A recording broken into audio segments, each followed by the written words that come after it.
नमस्कार दर्शक बंधु आज हूँ मार्च मास 2 तारिख सोमवार। चलतु नजर पकेबा देश विदेश प्रमुख खबर गुड़िक ता पूर्व चैनल नुआ चैनल को सब्सक्राइब कर पाखर आसुवा बेल आइकन को ऑन कर रखु एमती लेटेस्ट न्यूज सर्वप्रथमे देखापी। तेज आसतु आज दिन गुरुत्वपूर्ण खबर गुड़िक नजर पकेबा। आज प्रथम खबर मार्च रू मे मास भितर 15 दिन हिट वेव आक्रमण गरम आहरी बढ़। चलित वर्ष राज्य में ग्रीष्म लहरी अवधि अधिक मार्च रू मे मास भितर अधिक दिन हिट वेव अन्य राज्य तुलन में ओडिशा रे अधिक दिन रहीपे। उत्तर एवं केन्द्र ओडिशार 12 रू 15 दिन जाए ग्रीष्म प्रभाव अधिक होब बोली भारतीय पाणीपाग विभाग आईएमडी पूर्वानुमान करछि।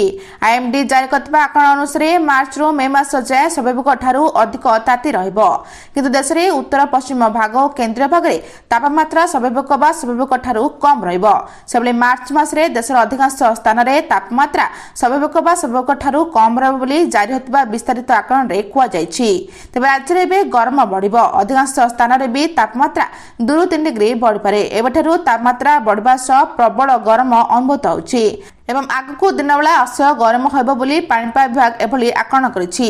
तेबे शनिवार संबलपुर दिन तापमात्रा सर्वाधिक 36.6 डिग्री थिला, सोनपुर 35.9 डिग्री, सुंदरगढ़ में 35.8 डिग्री, भुवनेश्वर और अनुगुल में 35.7 डिग्री, तालचेर और राउरकेला में 35.4 डिग्री रहितला बोली खबर रहिछि। परवर्ती खबर राशन कार्डधारी खुशी खबर। होली दीपावली सरकार देवे महिला मानकु मागणा सिलेंडर। मुद्रास मित्र एही जुगरे प्रत्येक परिवार रोषे घर खर्च एक प्रमुख चिंतार विषय पलटि। विशेषकर पर्व पर्वाणी समय जेतेबेले अधिक खाद्य प्रस्तुत कराए एवं खर्च अधिक होता है।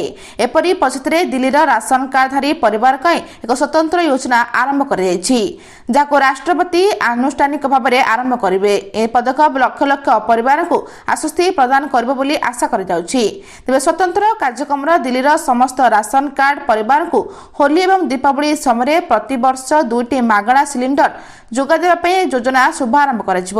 मुख्यमंत्री श्रीमती रेखा गुप्ता अनुଯାयी यह सुविधा प्रत्येक लाभ हस्तांतर डीबीटी माध्यम जोगा दिया बोली खबर रही। परवर्ती खबर दशम एवं द्वादश बोर्ड परीक्षा स्थगित कला सीबीएसई। केंद्रीय माध्यमिक शिक्षा बोर्ड सीबीएसई मध्य प्राच्यर परिस्थिति जो मार्च 2 तारिख में हेबाकु थिबा दशम एवं द्वादश श्रेणी बोर्ड परीक्षा को स्थगित रखिछि। बोर्ड कहिछि नूतन तारीख पर घोषणा करा। बाहरीन, ईरान, कुवैत, ओमान, कतार, सऊदी अरब एवं यूएई समेत मध्य प्राच्यर देश में चलतिबा युद्ध परिस्थिति परीक्षा स्थगित रखा जायछि। तेबे बोर्ड मार्च 3 रे पुणी थरे परिस्थिति समीक्षा करी 5 मार्च रु निर्धारित परीक्षा संपर्क में निष्पत्ति नेब बोली नोटिस जारी करिछि बोली खबर रही। परवर्ती खबर एचपीवी निराकरण टीकार शुभारंभ। मुख्यमंत्री कहले झीलमानक स्वास्थ्य भविष्य सुरक्षा दिगरे एक जुगांतकारी पदक्षेप। राजस्थान आजमेर ठारू प्रधानमंत्री नरेंद्र मोदी देशव्यापी ह्यूमन पिपोलिमा भाइरस संक्रमण निराकरण पर टीकाकरण अभियान शुभारंभ करछंती। ए क्रम में भुवनेश्वर कृषि भवन ठारे मुख्यमंत्री मनोहर माझी राज्यस्तरीय उत्सव में ह्यूमन पिपोलिमा भाइरस बा एचपीवी निराकरण पर राज्यव्यापी टीकाकरण कार्यक्रम शुभारंभ करछंती। तेज यह अवसर से कहते टीकाकरण अभियान एक साधारण कार्यक्रम नुहे, महिला मानक सुस्थ सशक्त करने यार लक्ष्य। तेज सूचना जोगे प्रधानमंत्री महत्वाकांक्षी अभियान ओडिशार 14 ରୁ 15 वर्ष मध्य प्राय 3.36 लाख बालिका टीकाकरण कर 3 मास समय लक्ष्य धार्य कर। टीका प्रथम गोष्ठी स्वास्थ्य केन्द्र, उपखंड चिकित्सालय एवं जिला मुख्य चिकित्सालय दिया व्यवस्था कर खबर रही। परवर्ती खबर ई-केवाईसी संजोग अवधि शेष रहीगले 10 लाख हिताधिकारी। राशन कार्ड सह ई-केवाईसी संजोग अवधि फेब्रुआरी 28 तारिख में शेष दिन थिला। यह अवधि वृद्धि नवा फल ई-केवाईसी संजोग को आहरी 10,65,323 जन हिताधिकारी बाद पड़ जाइछंती। राज्य सरकार अवधि वृद्धि न कले एही हिताधिकारी भाग कौन हेबो ताकु नै बड़ प्रश्न उठिछि। प्राय 1.5 वर्ष तले राज्य सरकार प्रत्येक राशन कार्ड सह ई-केवाईसी संजोग पर निष्पत्ति नेथिले। राज्य में थिबा प्राय 3,28 लाख हिताधिकारी ई-केवाईसी संजोग बाध्यतामूलक कर देथिला। तेज प्रथम अल्प किछि मास समय दि जाइथिला, किंतु एही समय मध्य 20 ରୁ 30% ई-केवाईसी संजोग संभव हेलेनी। फल सरकार को बारंबार समय गड़ेबाक पड़िला। एबे ई-केवाईसी संजोग आरंभ में 1.5 वर्ष पर एक कार्य शेष हो पारि नाही। एबे भी प्रतिदिन राज्य में प्राय 5,000 हिताधिकारी ई-केवाईसी संजोग कराउछि बोली खबर रही। परवर्ती खबर होली रे अमान्य हेले उठाई नब पुलिस अपराध को साबाड़ करने साधा पोशाक बुलिबे स्क्वाड होली दिन सहर में सुरक्षा व्यवस्था को कड़ाकड़ी करने को कटक पुलिस पक्षर स्वतंत्र व्यवस्था ग्रहण कर आईन श्रृंखला व्यवस्था बजाय रखा असामाजिक युवकों उपर नजर रखा और अपराध को साबाड़ करने कटक पुलिस पक्षर सहर में 17 प्लाटून फोर्स नियोजित हेबे। कटक सहर को संपूर्ण सहर को 2टी सेंटर और 6टी जोन में बंटाई सुरक्षा व्यवस्था को नियंत्रण कराजिबो। गुरुत्वपूर्ण छक प्रमुख रास्तार थानार अधिकारी माने उपस्थित रहिबे। थाना पीसीआर सहित 112टी भ्यान और बाइक पीसीआर होली खेल शेष होगा पर्यंत सहर सारा पैंतरा मारिबो एवं यह छड़ा आईन श्रृंखला परिस्थितिर मुकाबला लगी 2टी प्लाटून फोर्स रिजर्व हो रहिबो। 3 अतिरिक्त डीसीपी सुरक्षा व्यवस्था को तदारख करबे। होली दिन कटक कमिशनरेट अतिरिक्त समस्त थानार अधिकारी और कर्मचारी मानक छुट्टी बातिल कर जायछि। परवर्ती खबर उपमुख्यमंत्री बड़ घोषणा मार्च 8 रे मिलिबो सुभद्रा टंका। मार्च 8 रे मिलिबो सुभद्रा किस्ती टंका। आंतर्जातिक महिला दिवस रे महिला पाइबे 5000 टंका।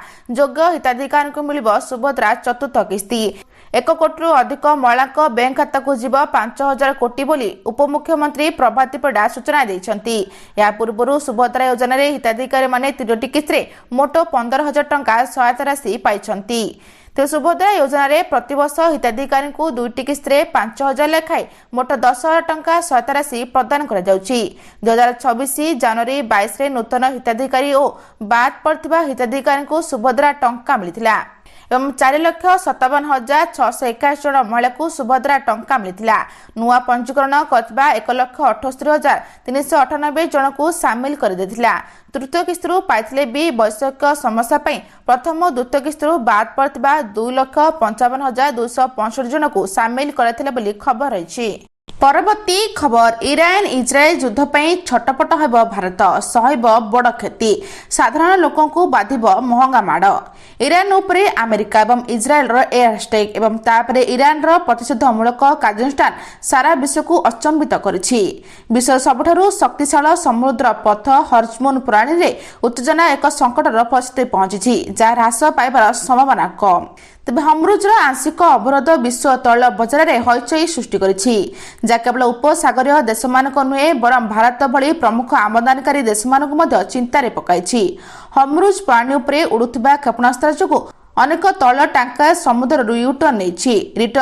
एक रिपोर्ट अनुसार विश्वर प्रमुख तैल कंपनी और वाणिज्यिक संस्था गुड़िक सुरक्षा दृष्टि हम्रुज प्रणाली दे अंशोधित तैल इंधन और एलएनजी परिवहन को अस्थायी भाव में बंद कर देइछंती। यह केवल एक कूटनैतिक उत्तेजना नुहे बरं समुद्र में फसी रहिଥିବା कोटी कोटी डॉलर मूल्यर माल परिवहन प्रश्न जहाँ वर्तमान सीधासलख विपद में अछि। जहाज परिवहन तथा क्लापर परिसंख्यान अनुसार हम्रुज निकट में अति कम 11टी बड़ एलएनजी टैंकर गति ह्रास पाइछि बोली खबर अछि। परवर्ती खबर ए दिन चाषी बैंक अकाउंट को आसिब 2,000 टंका जानतु केउ मानकु मिलिबो। केंद्र सरकार सबठारु महत्वाकांक्षी योजना मध्य गोटे प्रधानमंत्री किसान सम्मान निधि सारा देश में लक्ष लक्ष चाषी मध्य उत्साह सृष्टि करिछि। वर्षकु 3 थर प्रदान करथिबा 2,000 टंका आर्थिक सहायता केवल क्षुद्र चाष को खर्च को भरण करे नाही बरं चाषी मानक बैंक गुरुत्वपूर्ण सहायता भाव में मध्य कार्य करे। ए योजना अधीन में एपर्यंत 21टी किस्ती बंटन कर एवं समस्त नजर 22तम किस्ती उपरे शेष किस्ती 19 नवेम्बर 2025 रे प्रकाशित होइतिबारु परवर्ती किस्ती पई समय बे निकटतर सरकार चाषी मानकु एही उपहार देबाकु प्रस्तुत होउछंती। आशा करि जाउछे प्रधानमंत्री किसान योजनार 22तम किस्ती 24 फेब्रुआरी 2024 पर जेकोसी समय जारी कराजिबो बोली सूचना रहिछि। परवर्ती खबर दुबई साउदी और कतार जाउथबा एयर इंडिया विमान रद्द मध्य प्राच्यर परिस्थिति अत्यंत संवेदनशील हो पड़ी। इजराइल एवं ईरान मध्य संघर्ष सीधासलख आंतर्जातिक विमान यात्रा को प्रभावित करिछि। ए युद्ध भली परिवेश को दृष्टि रखी एयर इंडिया एक गुरुत्वपूर्ण पदक्षेप नेछि। सुरक्षा चिंता को दृष्टि रखी कंपनी दुबई दोहा रियाद एवं तेल अवीव समेत समग्र मध्य प्राच्य को समस्त विमान उड़ान को तुरंत स्थगित रखिछि। तेज ईरान विरोध में इजराइल ऑपरेशन रोरिंग लायन आरंभ करिछि। ए कार्यानुष्ठान पर तांको अमेरिका साथ मिलिछि। ईरान मध्य पलटा आक्रमण करिछि। ए कारण बहु देश में निजर एयर स्ट्राइक बंद रखिछंती। स्थितिर गंभीरता को देखि कहा जाउछि 28 फेब्रुआरी तेल अवीव जाउथबा एयर इंडिया विमान AI-139 को मझे भारत फेरवाक पड़ी। सुरक्षा दृष्टि एयर इंडिया यूएई दुबई एवं ଆବୁଧାବିର ରିୟାଦ ଏବଂ ଦମାମ ସମେତ ଅନେକ ପ୍ରମୁଖ ରୁଟ୍ରେ ସେବାକୁ ଅସ୍ଥାୟୀ ଭାବେ ବନ୍ଦ କରିଦେଇଛନ୍ତି ବୋଲି ଖବର ରହିଛି। ଆଜି ପାଇଁ ଏତିକି। ଦର୍ଶକ ବନ୍ଧୁ, ଭିଡ଼ିଓଟି ଭଲ ଲାଗିଲେ ଚ୍ୟାନେଲକୁ ଗୋଟିଏ ଲାଇକ୍ କରି ସବସ୍କ୍ରାଇବ୍ କରି ସେୟାର କରିବା ଜମା ବି ଭୁଲନ୍ତୁ ନାହିଁ। ରହୁଛି, ନମସ୍କାର।